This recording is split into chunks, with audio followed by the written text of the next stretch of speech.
crabs bite down, the table shakes. One man bends, the other breaks. No mercy here, just pain and breaks. Welcome to the table cage.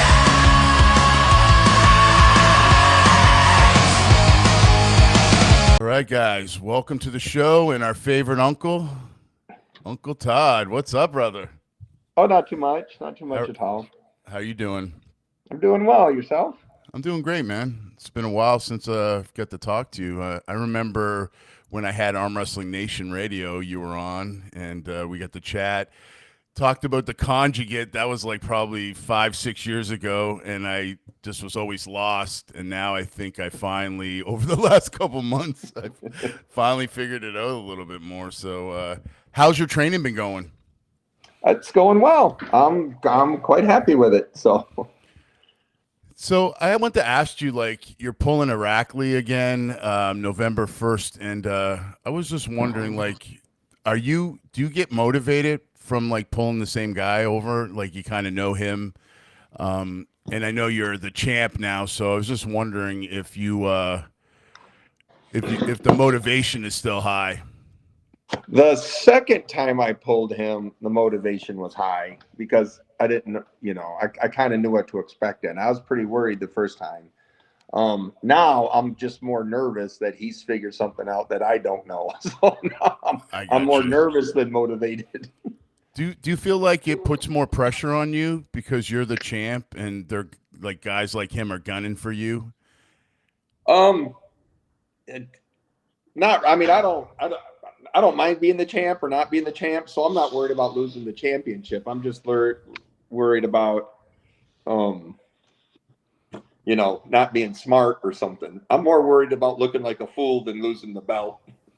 Well, you dominated the last match with you guys, basically, right? I mean, and then you guys pulled the first match. Was that a heavier weight? Yeah, the first time we pulled was at 105, and the second time was at 95, and this third time will be at 95. So you're training for this round, basically. Is it the same as what you did last time? Because basically he's a top roller. Nothing's really going to change on that. It's the same basic philosophy, but there's different exercises I use, and then I'm focusing more and more on the hands. So a lot of the workouts are different because I'm trying to basically focus on hand strength more than I have been. And you feel like your hands coming up recently? I think so. It's hard to gauge with your training partners, but I'm doing more work on my hands, and it always seems hard, but if you start out doing 40 pounds and it's hard, and now you're doing 45 pounds, even if it's still hard, it's still over a 10% increase. So yeah. Yeah, and I find that's a big deal too. Like, that's what I wasn't comprehending with the conjugate method, about just making like little gains and not really like putting that into perspective of going, hey, I'm 2 pounds heavier here.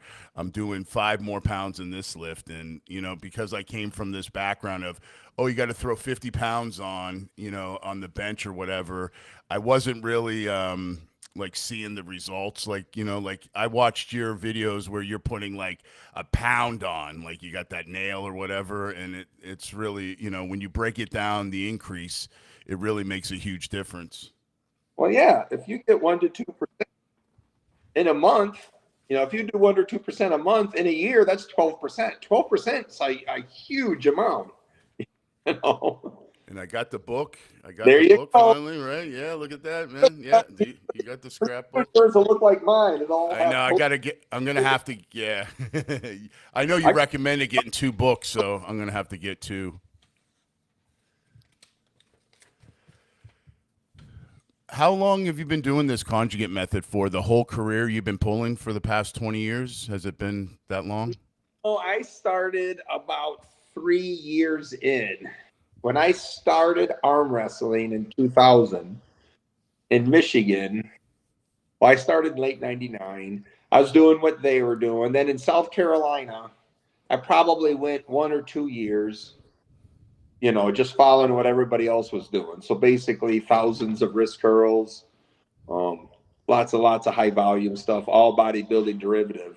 And then I joined a new gym, which was a powerlifting gym, and those guys were all following this system. So he he got me, turned on to it, and of course there was no template for arm wrestling, so you just had to kind of figure it out yourself. But You know, um, it's right. Like there is no template. Every other sport, there's a little template for every sport, but Louis never really got into to arm wrestling. You're probably the only guy that probably spoke to him about the arm wrestling training, I bet. I that might be. There's a high probability that I might be the only one who's applied his method to arm wrestling. So Yeah, and you've kind of built a template while watching your videos for other people to follow. That being said, I mean, how many, like you do a block of training? How long is the block of training usually before you switch things up? Is it in between matchups that you do that, or is it just when you feel kind of stagnant? no, I reevaluate my training and my progress after every competition. Okay. So the Dave Chafee, I was working on my hand before, but the Dave Chafee match really told me my hand was my hand's way behind his. So um, that turned things around. And then of course all the top rollers I've been pulling have made me do a lot more pronation type work. But um, That match with Dave was just kind of thrown together, right? You guys kind of. yeah, I think there was all that drama in the organization, and Mm-hmm. and Brian Shaw was having an event, so I don't know, how much planning or stuff went into it, but at the time, I thought East First West was going under. I thought it was going the way of the WAL, the UAL, the PAL, every AL up to that. So when they said, "Would you pull Dave Chafee?" I go, "Yes, I'll pull anybody." This might be my last match. Do you feel like if you had more time to train for him, that you would like it could be a different outcome? I I hate to say that after losing. I think I could have done better. I think I would do better today than I did then. Whether it changes the outcome, it's hard to say. He's pretty strong. I mean, he's pretty strong and he's pretty good. I don't know if it would go from 0 to 3 to 3 to 0, but I think I could have done better. I think I used to pull him better in practice. So So, with taking that match, did you kind of want to see where you're at basically with him because you guys did practice like 3 years ago all the time? You would go up there a few times or whatever, pull him, and then you kind of can gauge yourself. yeah, I honestly thought I was going to do a lot better. I thought I was going to win one or two of those matches. I thought if I could have stopped it and made it an endurance match, I think my odds went way up. Um, I just couldn't stop him. So um, I haven't watched it yet, but I've talked to people. I think his timing was either absolutely perfect or a little early Mm-hmm. because I'm sure I was leaving early and I still felt like he was leaving before me. So Yeah, because he false started a few times, but it seemed like he was, like you said, right either a little bit earlier than you or just like right on the money. It was just like, and he was a lot quicker than we've seen Dave in the past. So yeah, he was a lot quicker than I was expecting. now he's got the title shot coming up the same on the same card you're on. You beat that guy, correct? Like a couple years ago. Yeah, I beat him at 105. So are you hoping Dave wins, or are you hoping Dave loses, and then you can come up and beat this guy, I, or like how do you look at that as because you're dominating the 95ers, right? I mean, I think Dave beats him easily, and I would be interested in going up to that 105. Oh, that's 115. I'd be interested in going to that 115 class no matter what happens. But mm-hmm. yeah, I think Dave. I mean, a press is an easy move to figure out, but it's usually a hard one to do because it takes a lot of courage to jump in the center with somebody who's crashing on you like that. But I think Dave's got the size and the power.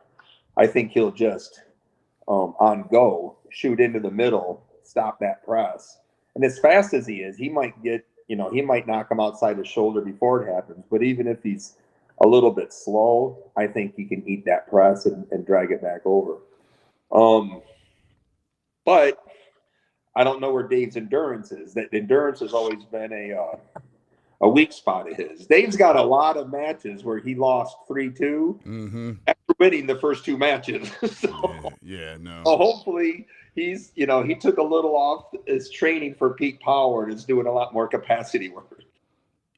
I was thinking that too when you were down 2-0 and you kind of stopped them there a little bit. And then I thought, oh, maybe this would be like, start getting a little bit into an endurance matchup. I think that's what it has to be, like a little drag out war. And then, then you can kind of, do what you do best in those types of situations.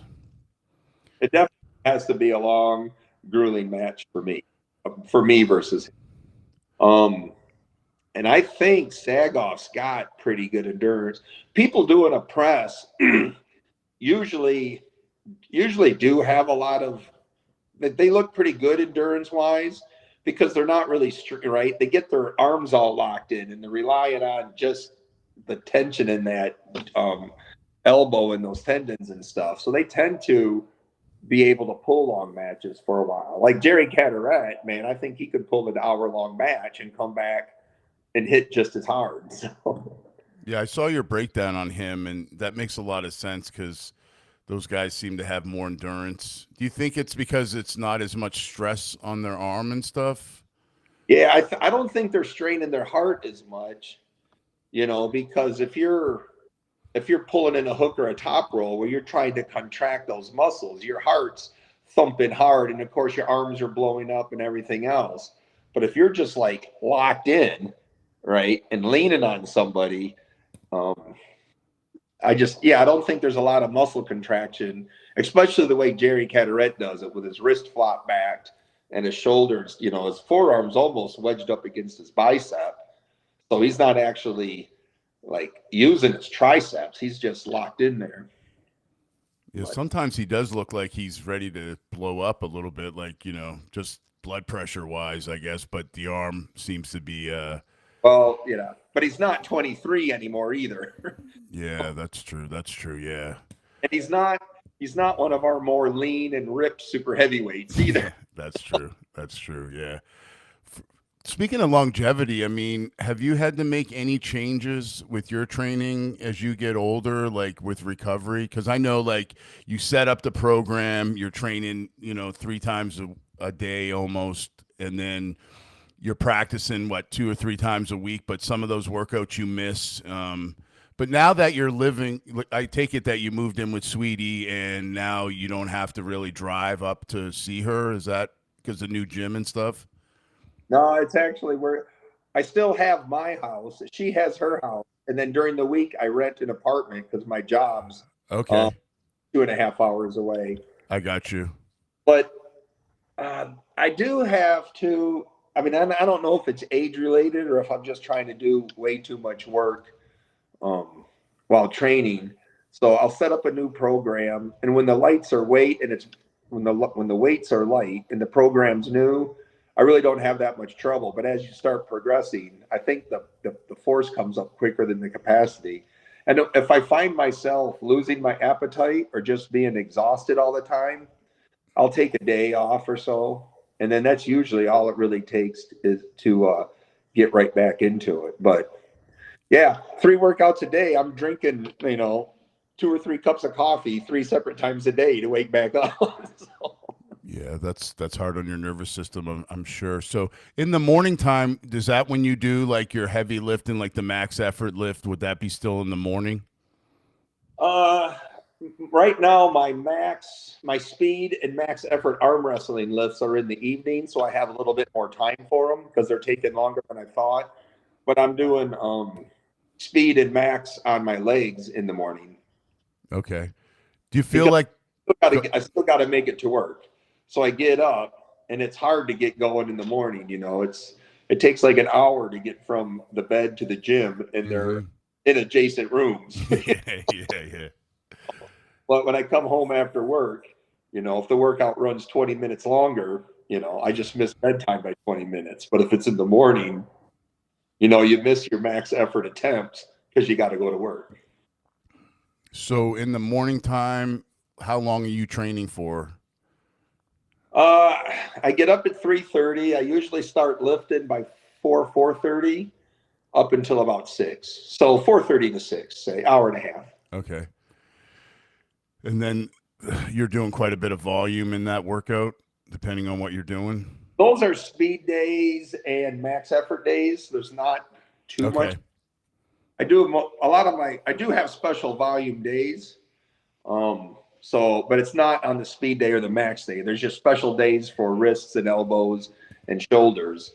And those are the, sets of 10, sets of 20, it's like 4 or 5 exercises. How do you know what to make those like sets of 10 and stuff? Is that just strictly on the volume day? You'll take an exercise and you'll just focus on that? I don't actually know. I mess around with this a lot, but if you read Louie's book, he has you doing hundreds and hundreds of reps on the reverse hyper machine for squatters. I don't know what the reverse hyper for arm wrestlers is. So I try different things. Sometimes it's hands or it's elbows or, it's not shoulders ever. So that's the sort of thing I'm still trying to figure out what to really hammer it on. But even with following this book, I still get into periods where the max efforts aren't coming up as quickly as I'd want. So at that point, I look at where the lifts are failing. Is it not budging off the floor? Is it moving and installing halfway? Is it just my hand? If you go to do a lift and your wrist is twitching like that, you have to fix that wrist. Sometimes it's shoulders. So then I'll train whatever I think is the weak spot in the lift with high amounts of volume. So that would be like an accessory kind of exercise that you would focus on? Yeah, but I don't do those on the speed day or the max day. I have special days just for, I have wrist, elbow, and shoulder days because one of those is my weak spot. I'm not exactly sure, so I'm just throwing volume on all 3.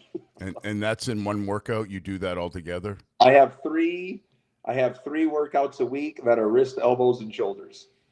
And it's all together in that one session? Yeah. I'll do 2 sets of wrist curls, 2 sets of elbow work, and shoulder raises, front, side, and rear. You do that in like a circuit for shoulders? No, it's 1 set each. So it's 1 set of rear dumbbell raises, 1 set of side, 1 set of front. And that's how many sets do you do total for that? 1 of each. Oh, okay. So 3 times a week. Okay. And then I was just thinking there might be another way of doing front shoulders. So I might add a 4th one. I thought I'm doing all these dumbbell raises. What I'm doing is laying on a bench and doing them like a pec. I think that would hit the shoulders too. So I might go to 4 after the Irakli match. Do you do any presses for shoulders at all? It's more of a rehab thing. Okay. You have the elbow by doing this motion, and that wasn't really doing anything. So now I just plant the elbow and I grab it and I kind of press without doing my body. Okay. More of an isolation sort of movement. And some of the handles that I train side pressure on are pressing movements, because if I have that karate strap right here. So if I'm lifting with a karate strap, all right, and I'm pronating through it, that I can do side pressure wise. But if I grab it in a supinating grip, I can't pull that outside my shoulder. I have to pull it in a pressing position. How do you wrap while you have that strap there, how do you wrap it on that lift that you were doing for pronation when you were out in the field and your girl was dancing around and stuff? You don't ever wrap it. You just okay. I meant how you grab it. Sorry. Okay. Grab it like a model or a snake. Pretend you got a dead squirrel and you grabbed them by the tail. That's how you grab it. So that's for pronation. Supination, how were you grabbing it? Your riser would be off the front there. And if you wanted to supinate. Yeah, that's the one right there. Okay. Yeah, so you grab it this way because that forces you to supinate your. So that's So putting the torque this way. So you have to supinate your wrist to hold it. I got you. So it's kind of like the backwards, like a lot of people, like I was used to doing supination like this. That gives you the other way of doing it. On a pulley machine, on a cable machine, you can supinate it like. But if Okay. you're house and you don't have a machine and all you have is gravity, the only way you can supinate is you have to supinate vertically. Okay. So doing a curl like this, like with the thing, is kind of useless. But I couldn't, if the weight gets any more than a few pounds, I don't to do that. I can like throw it up, but it's really not hitting the wrist like I wanted. And it's almost like being driven with my shoulder then. I got you. Original intent was to grab it this way. But to be honest, just the weight of that karate strap hurts my elbow. So Yeah. mobility problems. Yeah, that makes a lot of sense because I've started doing those once I saw that video. It took me a few minutes to but I'm holding on to it just like you were saying. My strap was a little longer, so I was kind of confused a little bit. So I did those wrist curls tonight that you just posted the video with, and they're really challenging. Do you feel like that's a good benefit where you're locked your biceps in and you're really isolating that? Yeah, I absolutely hate isolated wrist curls. I hate wrist curls where your arm was all you're doing is doing your wrist. They On even the have bench? that locks here. Yeah, you don't like that? I've never been in an arm wrestling match where it felt like my arm was completely supported and all I had to do was wrist. Okay. And the difference between how much you can wrist curl with your wrist locked in versus driving your shoulder in, this is the wrist curl that counts. This doesn't, So I would much rather train my wrists where they're fully supported by my forearms rather than just banging out some isolated wrist curl. So when you're on the cable and you're doing side pressure, do you do the wrist curls like this too without like having any support? Like you just Yeah. Okay. All my wrist curls are the weight's floating in the air and it's going through the elbow. And never across the table like this? Sometimes I do that every once in a while, but I found out I can train back pressure with the barbell on gravity, and that saves me a lot of time because now you're hitting both hands at once. And you're doing like a reverse curl for that? That's your back pressure movement? A reverse curl, a pronation curl, and a riser curl can all be done on a barbell. How are you doing a pronation curl on a barbell? Put these two karate straps. Okay, I got you. Yeah. Okay, yeah, that makes sense. So no curls for the girls. Bicep curls, I believe, because yeah, if you look at this motion, the only time that motion helps you is if you're losing. If you're losing and you're palm up, but if you're losing and you're palm up, if you're arm wrestling anybody that's any good, you're going to lose that wrist because they're going to immediately roll into your hand. So if you were barbell curling like this, that might help that losing position, but it doesn't help you get out of it. It just prolongs it. If you watch anybody who's skilled, whether it's Devin or John or anybody who ever gets torn palm up, they don't fight through it this way. They pronate out. So instead of doing this, thinking it's improving your hook, you'd better off be doing that because that's the motion that you have to be good at. Yeah, that makes sense. Ever since you said that about your arms never being sore from pulling, I stopped doing curls, so I always took that to heart. I was like, yeah, it doesn't make sense to do. And you waste so much energy on that too. When you see these guys looking like doing heavy curls, it doesn't really do anything but kind of, give people views on their, Instagram or whatever. Well, and if you think about pretty much every arm wrestling movement you train hits the biceps anyways, right? Whether you're doing a pulley machine or you're doing a reverse curl on it, all of that hits your biceps. But your biceps, without training your biceps, they're still way stronger than what your wrists or your elbows are. So your biceps aren't ever limiting your ability to move a weight. It's always the wrist and the elbow. And if you train your wrists while they're floating and your elbows like that, then as they get stronger, your biceps do too. And your biceps start off being, I don't know, probably 10 times stronger than your wrists. I mean, if you grab that easy curl bar and barbell curl it versus grabbing a 2x4, you could probably curl 100 pounds more this way than that way. Mm-hmm. Yeah, your biceps are so much stronger than your wrists or your elbows. I've never seen the need to train them, and I've never had the time to train something that wasn't going to pay off for me. And that's how you look at training, right? You just want to make sure it benefits what you're doing. Yeah, I'm training with the 3 practices. I'm probably in the gym 10 or 12 times a week. I do not have time I don't have any time to waste. Mm-hmm. As a matter of fact, I think of new exercises, then I go, okay, now I got to get rid of one. So as soon as you start getting stronger, the first exercises you have to get away are the ones that aren't helping you arm wrestle. And the barbell curls are one of the first ones. Do you do anything for chest at all? Mm-mm. Okay. I mean, the JM, I suppose, sort of hit that pressure, but no, I'll bet you my bench press is the same as it was in high school. I gotcha. So leg training, you doing any leg training for like GPP at all, like sled drags, or you do farmer's walks still? I do the farmer's walks for arm wrestling, but I do a speed day and a max day for legs. That's not arm wrestling related. I don't think it helps my arm wrestling at all. It's just something that I want stronger legs, because the ability to lift things is, I think a heavy squat or a heavy deadlift is a very, very functional strength. It just helps you do things. A super big bench, I don't know functionally how that helps you. I don't know what situation anybody ever gets in where their back is fully supported and they got 2 hands and all they got to do is push something away.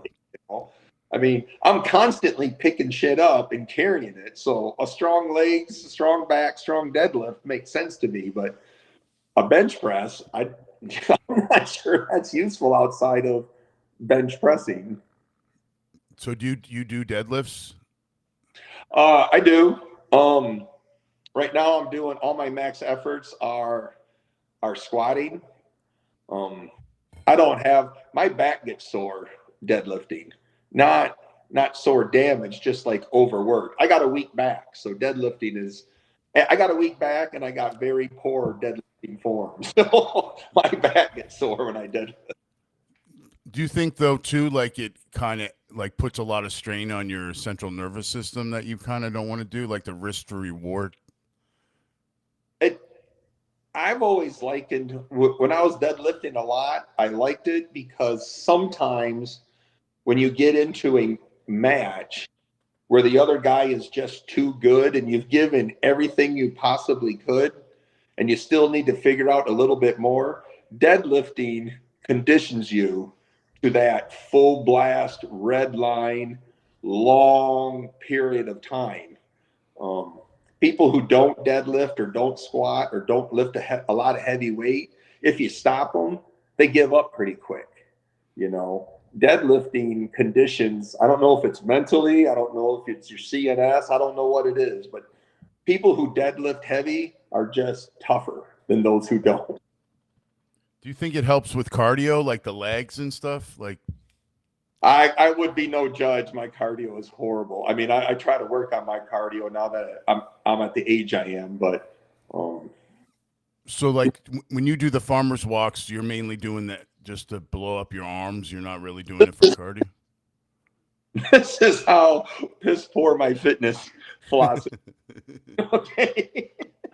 So I got to the age where I now have regular doctor's appointments, and my doctors tell me, you have to do cardio. I go, I'm training heavy. I'm training these many hours a week. She goes, you need, and I forgot what she said. Mm-hmm. 30 minutes of cardio 4 or 5 times a week. So I go, okay, there's a park by where I work. I started walking. I started walking like one and a half, 2 miles a day. And I loved it. You know, I'm out there with the squirrels and the deer. Then if I carried a little weight, I could probably train my wrists. Well, it took less than a year where I went from walking 1.5 to 2 miles 3 times a week. I'm now walking like a quarter to a half mile carrying 50 pounds in each hand. So now it's all arm wrestling related. I still count it as cardio because my heart rate's up. Yeah. But, it went from low impact cardio to just basically sled work for arm wrestlers.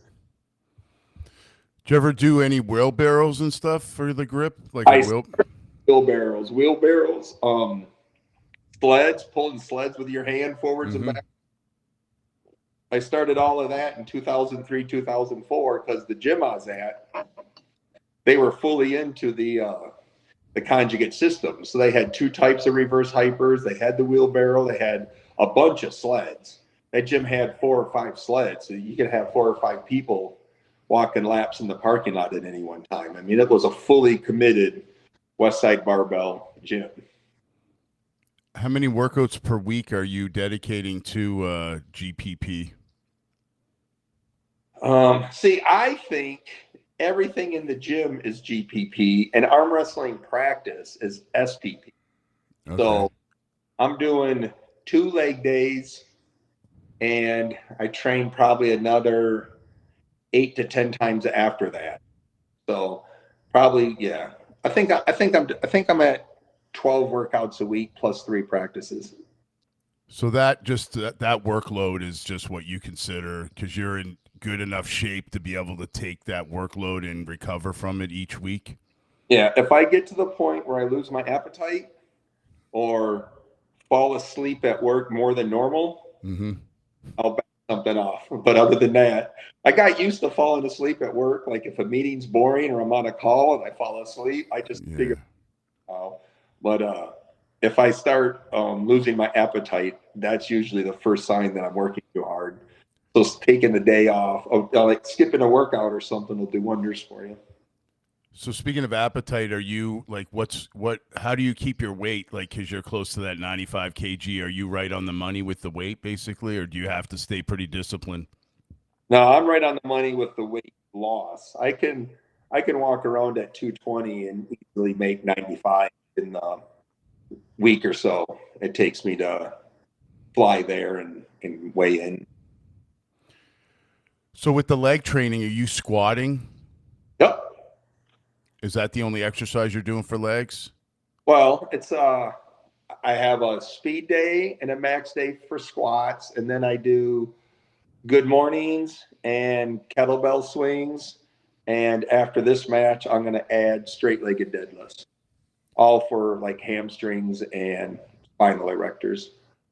So when you say speed day for legs, are you doing band work and stuff with the weights? Yep. Okay. Yep, I'm doing on legs, I do 70, 75, and 80% on my speed day. For arms, I do 80, 85, and 90. I think the arms can be trained heavier than the legs can. And so when you do the legs, how many sets are you doing for squats? Are you doing the volume or just the? Yeah, I'm doing 10 sets of 2, and I based it in that one video. There's this chart in here about, I don't know if I'll be able to find it. There's that AS Prilipin chart. Mm-hmm. Yeah, so I just follow that. Okay, I got you. I got to print. Oh,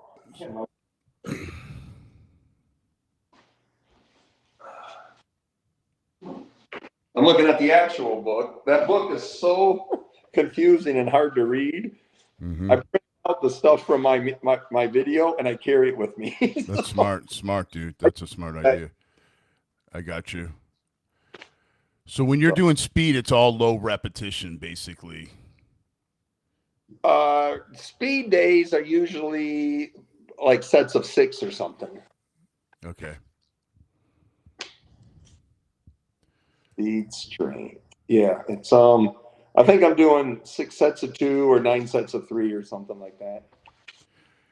And with your breakdown of your block of training, are you doing 12 weeks? Like when you're doing your max effort, when is the next time you do the same exercise again to see what your max would be? On I have for arms, I have well, this is something that changed. You now max out on 2 exercises in one workout. So I got 3 side pressure and 3 back pressure exercises, Okay. and then you can do them on. So I can do it with dead weight, and then I add. Then there's 2 levels of chain. So 3 times not chain, 2 levels of bands. Mm-hmm. So dead, purple band, green band. That's 3 times 3. That's 9. So I come back to it every 9 weeks. And you're Which doing, sorry. train got 3 months between matches. Okay. So 9 weeks is 9 exercises is 27 weeks. That's that's plenty. So you say the max effort you're doing a side pressure and a back pressure in that workout? I superset them. Yep. So I'll superset like a wrist wrench with like a reverse curl, and I'll max out on both. Oh wow. Has that been hard to get used to doing that? Like is that taking away some weights? It dropped my side pressure maxes by about 10 to 15%. Okay. But the back pressure work is all relatively new, so that climbed up in a hurry, and it took a few weeks, and now I'm starting to climb on the same process I was before. But exercises that I used to be able to do like 130 pounds on, if I was doing just side pressure, yeah, it fell to like into the 120s. And you're doing that in the morning before you go to work? Yep. Okay. Do you think that's helping your endurance too? Like, would that help your endurance going back and forth like that?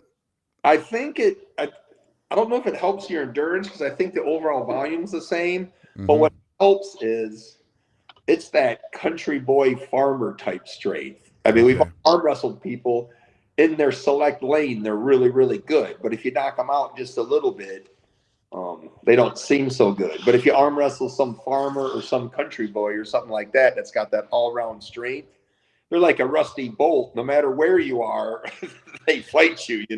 They're just as strong here as they are here. So I think supersetting max effort and supersetting speed days builds that all round arm strength. So, um, it's a theory, but I believe it's true.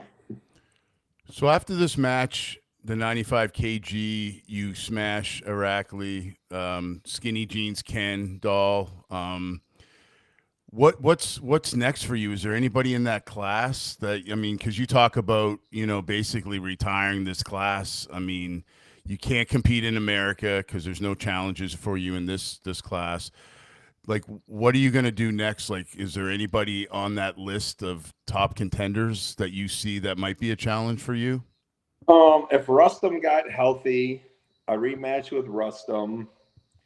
Um, I think I don't know where Unger by at this weight, so I think me, Irakli, and Rustum are probably a level above the rest of that class. Um, Oleg Petrenko, who's used to be the 105 champion and is pulling Nugo at this event, he can make 95. So I might. I'm not sure who sets the matches up or anything, but both Oleg and Nugo, who are pulling each other, I think it's logical that I would pull them. And if I pull them at 105, that's fine. So what's it like being the champ now? Like, how has that changed your mentality? Do you feel like it motivates you a little bit more, or are you just motivated because you don't want to lose? I was a lot more motivated before I became champ. Like Mm-hmm. working towards the championship was a lot more motivating than trying to hold it. Yeah, yeah, no, because more people are gunning for you, I guess, right? But if you adopt a excellence over victory mentality, you're basically training against yourself anyways. Is that how you put it? Like, is that how your mentality is? Yeah, I heard that um, back when I first started arm wrestling. Um, I actually heard it. I think it was like in an Outdoor Life magazine or something. It was about some shooter, you know, Okay. something to do with a rifle shooter. Mm-hmm. You know, he says you seek excellence, not victory, because if you seek victory, you'll find disappointment and frustration because all your losses are like show-stopping failures to you. But if you're just seeking excellence, your failures all become um, learning points and learning periods for you. And you just go, you know, and you just accept it and you move on. You go, okay, I identified a weakness and you move forward. And I go, and that's the perfect mentality if you're going to join a sport that's going to, you know, that you're going to compete in for 20 or 25 years. If, you know, if your goal was to be like undefeated for 25 years, that would be earth shattering every time you lost. Yeah, yeah, no, for sure. Basically, only Levon could adapt that philosophy. You Yeah, know, that's true. How do you stay motivated every day to train and stuff? I mean, do you go through your days where you don't feel like training? I mean, I know you said like if you're not hungry and stuff, but just in general, like I mean, you've been at this grind for a long time. I know you love the sport, but is there any days that you're just like, you know, and when you add 2 pounds to when you lift a weight, and it's like if 9 weeks ago you were trying to lift, you know, you lifted 100 pounds and you tried to lift 102.5 pounds and it wouldn't budge. And then 9 weeks later, 102.5 flies up. So you absolutely have incontrovertible proof you are stronger. And you're doing that on an almost weekly basis. That's the only motivation you need. As soon as you stop getting stronger, and absolutely, I mean, stronger, like you lifted more weight than you've ever lifted before. I don't think doing more reps at the same weight counts the same as actually lifting more weight. So it's addicting. I got training partners who were kind of stalled out in their training, and I think they're starting to get burnt out. And we suggested doing a lot of heavy volume, like volume at 80% or higher. They started setting PRs, and all of a sudden now it's like a weekly occurrence in our group chat. Hey, I just added another 2 pounds to. He's got 12 lifts he's running through. And it's enjoyable for us reading about it, you know. So even those of us that aren't lifting the weight are like, well, good for you, man, because it's first being strong is cool, and getting stronger is even cooler. so the motivation is you keep getting stronger, but those weeks that things aren't progressing, does that kind of like does that aggravate you or does that just motivate you to make changes? I've always wanted to train. I've always wanted to outwork everybody. So if you only train 3 times a week and you miss a workout, you lost 30% of your training that week. That would drive. If you train 12 times a week and you miss a workout, what'd you lose? 6%, 7%? You don't even notice if your gas prices change 6%. That's not a problem. If gas goes up $1 a gallon, you know. If gas goes up 30 cents a gallon, it doesn't kill you. So you put enough workouts in through like on your schedule that if you miss one or two, it's not a big deal. Correct. What's the third workout like when you're at work? What are you doing for that? When I'm at work. Are you like you're training 3 days a week or 3 times a day, like morning, and then are you doing it right after work and then evening, or are you doing some kind of stuff at work? At work in the afternoons is when I do the farmers walks Okay. on my lunch hour, or I will come home and do a superset of pull-ups and some pinch grip work. Okay. And again, that's on a wave, that's like a 70, 75, 80% wave that you just keep cycling through. Well, Todd, man, I won't keep you any longer. I really appreciate you coming on the show. I wish you all the best in your match. I know you're going to do awesome. I'm looking forward to seeing that match once again, seeing you as the champ, and then seeing what the next progression is. And I wanted to say I really enjoyed, and I hope you me. I know it's hard to do these videos all the time, but I really like the critique videos when you had guys coming in and showing you how they do side pressure. I like your reactions to that. Like, Goes back. yeah, you're like, oh, that's gotta hurt on that machine. That's gotta hurt the elbows. I thought that was really a really funny segment that you used to do. And I know you're helping people too, but just your reaction I thought was pretty funny. All right. Well, thank you. Well, Uncle Todd, thank you so much, brother. I appreciate you, and I look forward to talking to you again soon. All right. Call your mom, kids. That's She right, does- guys.